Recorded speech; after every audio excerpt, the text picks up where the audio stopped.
Baada ya shirika la maendeleo ya petroli Tanzania TPDC kuzindua utafiti wa mafuta kwa kutumia ndege maalum katika ukanda wa ziwa Tanganyika kusini mwa Tanzania wiki iliyopita, shirika hilo linatarajia kuzindua awamu ya pili ya utafiti huo wa awali kwa kutumia ndege nyingine katika eneo la kitalu cha Eyasi Wembere na Mandawa ambacho kinahusisha maeneo ya mikoa ya Arusha, Singida, Shinyanga, Simiyu, Tabora na Lindi. Tujiunge na Jamila Omari kwa taarifa kamili.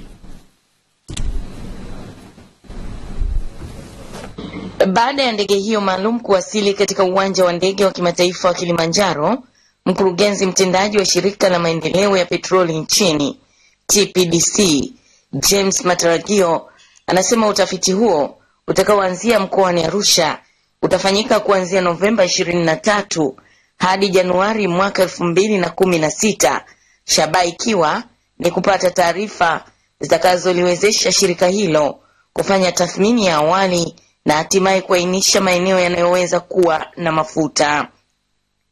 Aidha, Bwana Mataragio ameweka wazi kuwa mradi huo unagharamiwa kwa 100% na serikali. Huu ni utafiti wa awali kabisa. Tunajaribu ku identify areas ambazo ni potential, ambazo zinaweza kuwa na dalili za mafuta, na tukishazitambua hizo sehemu au targets, then tunakuja katika phase nyingine ya exploration au utafiti, na hiyo itahusisha seismic ambao kwa Kiswahili tunasema ni mitetemo, ya utafiti wa mitetemo.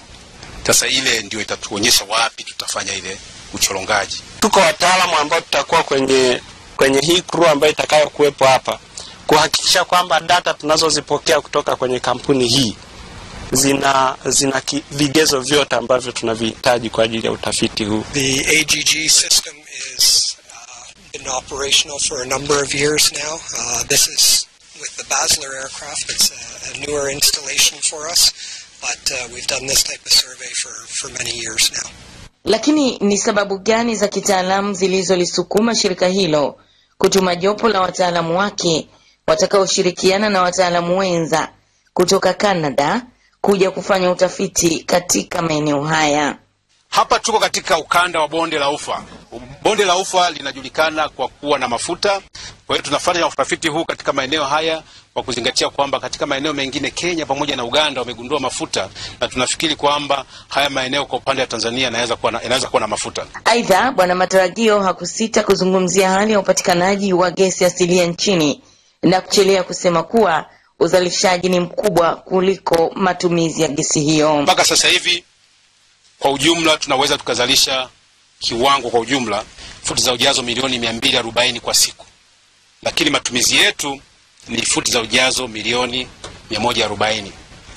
Kwa hiyo tuna ziada ya kiasi cha milioni 100, futi za ujazo milioni 100 kwa siku, hizo ambazo hatuzitumii, na hatuzitumii kwa sababu bado mashine hazijakuwa tayari. Jamila Omar, Channel 10, Kilimanjaro.